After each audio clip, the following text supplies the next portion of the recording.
Welcome to the hottest movie review on the internet today, the A-List Review.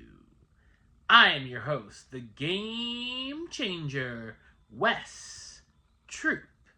And with the release of Final Destination Bloodlines on the horizon, I thought it would be a great time to hop into our mint-flavored time machine and travel back to the year 2000, the new millennium, to take a look at the original film. My review of the 2000 supernatural horror film, Final Destination, coming up now.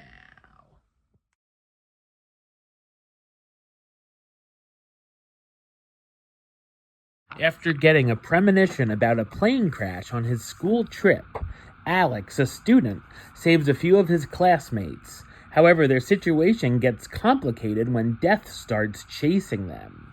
So what did I think of Final Destination? I thought it's an entertaining and interesting supernatural horror film. It's directed by James Wong, who at the time was best known for being involved with The X-Files in his feature directorial debut, and he'd go on to direct The One, Final Destination 3, and Dragon Ball Evolution. It has a cool concept and is an original idea for the genre, or at least it was. I always have trouble remembering which deaths are in certain entries of this franchise, other than the more famous ones that have stuck out over the years. I couldn't remember any of the kills from the first film, and I could see why, as they're a little more subtle, at least as far as this series goes, as they get very over the top as they go on. For the most part, the deaths are elaborate, with its domino effect, or how I explain it as circumstances like a game of mousetrap, causing certain things to happen to cause the death. There's also some red herrings, so these deaths don't quite go the way you expect them to. There's some gore if you're squeamish, but I didn't think it's overly bloody.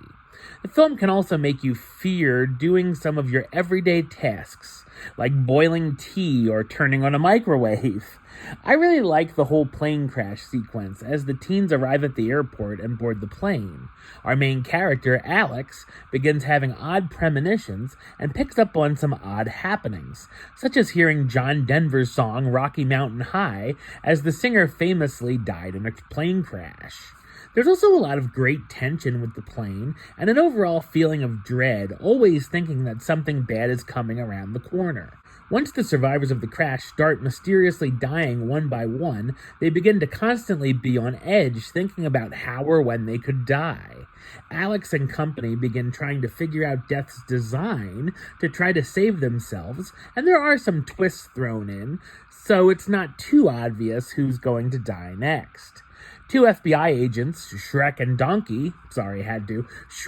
Ween, are keeping their eyes on Alex as they think he's suspicious and aren't sure what he's up to. One of the most unbelievable things about the whole film is how quick the agents show up somewhere after being called. Of course, it's not without its tropes, and the characters make quite a few dumb decisions, and the climax feels a bit too cliché.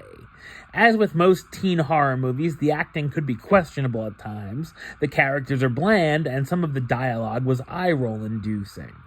The film certainly also works as a fashion time capsule of its decade. The cast stars Devon Sawa as Alex Browning, the student who has a premonition and saves a handful of passengers from a plane crash; Ali Larter as Clear Rivers, the loner of the group who helps Alex try to cheat death; Kerr Smith as Carter Horton, the town douchebag who's Alex's rival; Kristen Cloak as Valerie Luton, the teacher who's one of the survivors; Sean William Scott as Billy Hitchcock, another student who's the prime target of Carter's bullying; and of course the late great Tony Todd is great here again as well. Final Destination is an innovative and suspenseful franchise starter that still brings the flinch factor. Number-wise, I'm going to give it a 7 out of 10, which gives it the A-list rating of Do It. Alright, well that's the show. I'll be back with another review very soon. But until then, don't forget to like, comment, and subscribe right here on YouTube. YouTube.com/WestsideOf515 Like the show on Facebook, facebook.com/WestTruePlaylist. And of course, you can follow me on the Instagram and Letterboxd at West A List. Until next time, Troop out.